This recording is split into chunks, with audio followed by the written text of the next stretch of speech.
માંગલ માનાયું સા મંદિર દૂરથી દેખાય ધજા ધર્મની લહેરાય છે માંગલ માનાયું સા મંદિર દૂરથી દેખાય ધજા ધર્મની લહેરાય છે માંગલ સિયારામ અને જય માતાજી સાથે આજના બ્લોગની કરું છું શરૂઆત। તો ચાલો ટાઇટલ જોઈને તમને ખબર તો પડી શકો છો। તો એકદમ સુંદર નજારો। હવે આવી ગયા છીએ આપણે માં મોગલના ભગુડા ધામ। ભગુડા ધામમાં આવીને આ તમે એમનો ગેટ જોઈ શકો છો। આ છે એમનો ગેટ અને ગેટ જોઈ અને તમને તો ખૂબ આનંદ અને ઉત્સાહ અનુભવાશે અને અમને પણ અનુભવાય છે। તો ચાલો બન્યા રહેજો અમારી સાથે અને હવે જઈએ આપણે અંદર માં મોગલના દર્શન કરવા। અંકુ એમનાથી સાંડલો કરે અને ખૂબ એમને સારી એવી અનુભૂતિ થાય છે। ત્યારે આપણે આ બધા એટલા બધા છે ફોટા કે માં મોગલે જેમને પારણા બંધાવ્યા હોય એવા હર એક માં મોગલના સ્વરૂપને જય માં મોગલ। અને ગમે ત્યાં જોવો તમે ફોટાનું તો અઢળક એમ। અને આ ચા પાણીની વ્યવસ્થા કરવામાં આવી છે તમે જોઈ શકો છો। ચા પાણીની વ્યવસ્થા ખૂબ સારી એવી છે અને દાદા પણ અહીંયા ખૂબ સેવા આપે છે એ રોજને માટે હોય જ તે અહીંયા। તો પછી ચાલો હવે ચા પીએ આપણે। તો હવે અમે ચા પીવા નીકળી ગયા। તો દાદાએ અમને ચા પણ આપી અને હવે અમે પીવા લાગ્યા છીએ તમે જોઈ શકો છો। તો ચાલો હવે માં મોગલમાના દર્શન કરવા। તો આ અંદર તો ફોટો વિડીયોગ્રાફીની મનાઈ છે તો બહારથી જ દર્શન કરાવી શકીશું, અંદર તો જવા નહીં મળે। અને આ બંને મૂર્તિ જે હમણાં જ લાવવામાં આવી છે એમાં એક ખોડિયારમાંની છે અને એક મણિધરમાં મોગલની છે અને આ એમનું પટાગણ છે અને આ છે એ ધૂણાની જગ્યા છે અને અહીંયા જ્યારે પણ હવન થાય ત્યારે અહીંયા જ હવન થાય છે।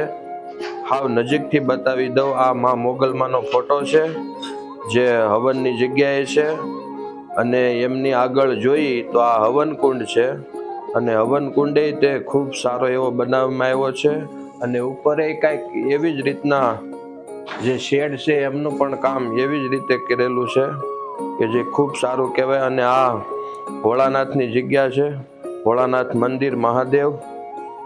અને આ પટાગણમાં તમે જોઈ શકો છો કેટલું ચોખ્ખું અને સ્વચ્છ રાખે છે ભગુડા ગામ મોગલ ધામ તમે જોઈ શકો છો। અને આ ભોજન પ્રસાદની પણ વ્યવસ્થા અહીંયા છે અને ખૂબ સારું એવું ભોજન પણ આપણને આપે છે એવા।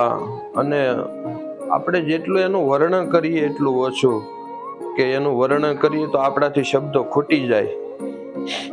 એનું તો વર્ણન આપણે શું કરવું, તમે જોવો બધા, આપણે જોઈને જ ધન્યતા અનુભવીએ છીએ તો પછી આનું બીજું માનું વર્ણન તો શું હોય। જય માં મોગલ, મસરાળી માં મોગલ, ભેળિયા વાળી ભેળી રેજે એમ ગીતમાં આવે છે ને। તો આપણે આવા ઝાડ નીચે અને એમાંય ખાસ કરીને લીમડાના છાંયે બેઠા હોય બપોરના ટાઈમે તો એમાં તો શું મારે કહેવું। જય માં મોગલ, જય માં મોગલ, જય માં મોગલ। અને આપણે બહાર આવી ગયા છીએ। હવે આ બધી દુકાનો છે અને અહીંયા શ્રીફળ અને પ્રસાદી ને એના ભાગરૂપે બધું જ મળે છે। તો આપણે હવે અમે ડુંગરા પર આવી ગયા છીએ અને હવે આ દાદર ચડી અને જવાનું છે ઉપર। તો બન્યા રહેજો। ચાલો હવે ચપ્પલ બૂટ અહીંયા જ કાઢીને જવાનું છે। ચાલો બન્યા રહેજો। હવે આ વ્યૂ જોવો તમે, ખાલી આ વ્યૂ જોશો એટલે તમને એમ થઈ જાય કે નહીં, અમે ડુંગરા ઉપરથી વ્યૂ જ્યારે અમે ખુદ જોતા ને તો અમને પણ એવું થતું કે ઓહો કેટલું અદ્ભુત એમ। કુદરત તો કુદરત જ કહેવાય। કુદરતની હારે તો આપણે આવી જ નહીં કે આપણી કોઈ ઓકાત જ નથી। આપણે ગમે એટલા ઝાડ વાવી ગમે એટલું કરીએ પણ જે કુદરતી થાય એની તો હાર આવે જ નહીં। તમે જોવો, જાણો, માણો અને ભગુડા આવો અને આનંદ માણો. હવે આવી ગયા આપણે ખોડિયાર માના મંદિર પાસે. તો ચાલો, આ છે ખોડિયાર માનું મંદિર. અહીંયા પણ ફોટોગ્રાફી કરવાની મનાઈ છે, છતાં થોડું લઈ લીધું. અને હવે ઉપરથી માં મોગલ ધામનો નજારો કંઈક આવો જ દેખાય. તમને હું ઉપરથી બતાવી દઉં, ડુંગરા ઉપરથી. તો તમે જુઓ કેટલું ખૂબ વિશાળ સંખ્યામાં. અને જ્યારે પાટોત્સવ થાય ત્યાં આ જ જગ્યાએ પ્રોગ્રામ પણ થાય છે. અને આખો નજારો જોવો તમે, એકદમ સુંદર, સારો અને એકદમ અદ્ભુત. આ બીજો ડુંગર છે અને એમની બાજુમાં જોઈ તો આ ચબૂતરો પણ બનાવવામાં આવ્યો છે. એટલે જોવો એટલે અહીંયા તો આવો એટલે બસ જય માં મોગલ, જય માં. મંગલમાના યુસા મંદિર દૂરથી દેખાય, ધજા ધર્મની લહેરાય છે. મંગલમાના યુસા મંદિર દૂરથી દેખાય, ધજા ધર્મની લહેરાય છે. મંગલમાના યુસા મંદિર દૂરથી દેખાય, ધજા ધર્મની લહેરાય છે. મંગલમાના યુસા મંદિર દૂરથી દેખાય, ધજા ધર્મની લહેરાય છે. માને શરણે મુગલાય આવે નમી નમી જાય, ધજા ધર્મની લહેરાય છે. માને શરણે મુગલાય આવે નમી નમી જાય, ધજા ધર્મની લહેરાય છે.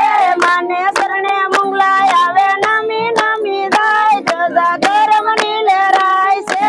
માને શરણે મુગલાય આવે નમી નમી જાય, ધજા ધર્મની લહેરાય છે.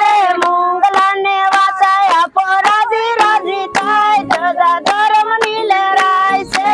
મુગલાને વાસાય આપો રાજી રાજી થાય, ધજા ધર્મની લહેરાય. હવે આ વિડીયોને કરીએ અહીંયા પૂરો. તો જો આ વિડીયો ગમ્યો હોય તો લાઈક, શેર અને સબસ્ક્રાઇબ કરજો અને શેર કરતા રહેજો. તો જય માં મોગલ એવું કોમેન્ટમાં લખજો અને વિડીયો તો તમે લાઈક કરતા જાજો. Thank you.